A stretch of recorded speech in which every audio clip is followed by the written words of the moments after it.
and the 100-story John Hancock Center, which is now called 875 North Michigan Avenue.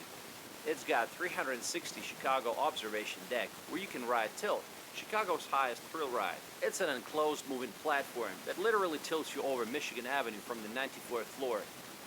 The Magnificent Mile serves as the main thoroughfare between Chicago's Loop District and its Gold Coast, which ranks as the 7th richest urban neighborhood in the U.S. and consists of luxury high-rise apartment towers and stone mansions.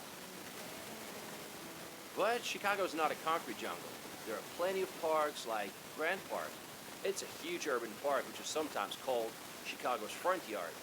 It's home to the Buckingham Fountain and the Pritzker Pavilion, where free concerts and festivals can be enjoyed throughout the summer.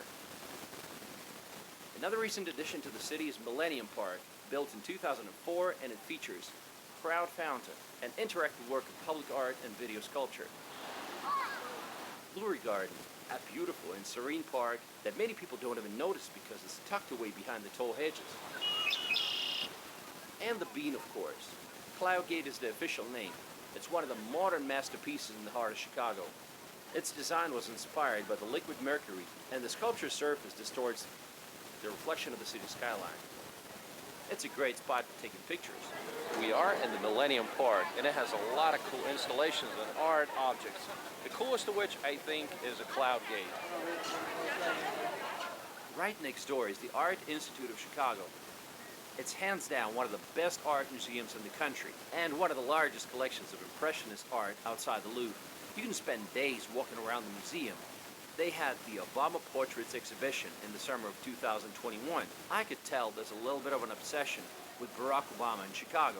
So there's a special gallery of Barack and Michelle Obama's portraits, and in order to go there, we had to get a line. I got 108 people in front of me. That's how popular there are. If you didn't know this, Barack Obama was a professor at the University of Chicago Law School. But I was just wondering, can you imagine Donald Trump portrait exhibition in Chicago? I didn't think so. If you're into museums, then come to Chicago's Museum Campus. It's a wonderful 57-acre park that sits alongside Lake Michigan and houses several of the city's leading institutions all in one place, like Soldier Field Stadium, an American football and soccer stadium, the Shedd Aquarium, where you can explore underwater worlds and watch rare and local aquatic creatures, the Field Museum, where you can spend a day exploring natural history and world cultures. As you enter, you'll be greeted by Maximo the Titanosaur, the largest dinosaur to ever walk the earth. Amazing. You're looking at the largest mammal to ever walk the earth. But fortunately, he lived 101 million years ago, so he's not a threat anymore. Here I am. And don't forget to say hi to Sue, the most complete and best preserved T-Rex ever discovered. Just the kind of stuff that I enjoy. And finally, the Adler Planetarium, where you can marvel at the wonders of the universe. The Chicago Theater District is a hub for world-class production, with many theaters like the Chicago Theater, CIBC Theater, James Nederlander Theater, and many others. By the way, the Spyglass Theater on Lincoln Avenue, which was once a movie theater, was the location where notorious bank robber John Dillinger was shut down by FBI agents after he watched a gangster movie there in 1934. On a warm, sunny day, you can visit Navy Pier, which was opened to the public in 1916. We are at the Navy Pier. Let's go have some fun. There's the Ferris wheel. There's the carousel. It extends 3,300 feet into the water and offers over 50 acres of parks, shops, restaurants, and a 150-foot Ferris wheel. From here, you can also catch a boat tour or just enjoy some tasty food and views of downtown.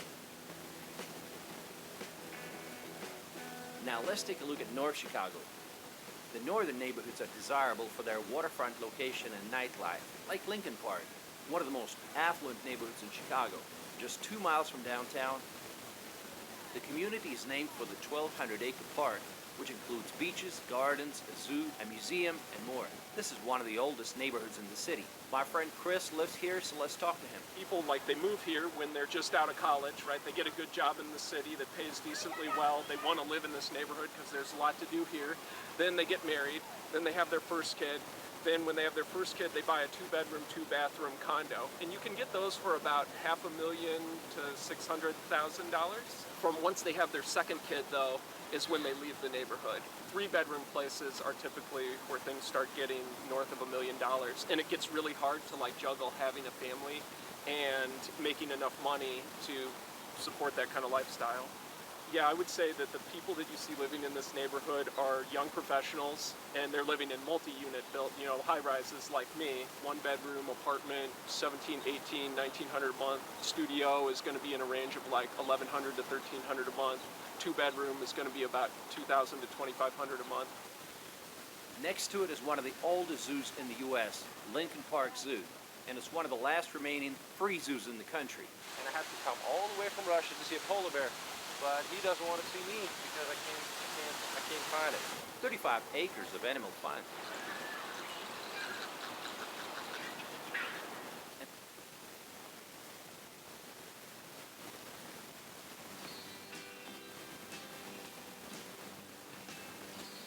My Digicel.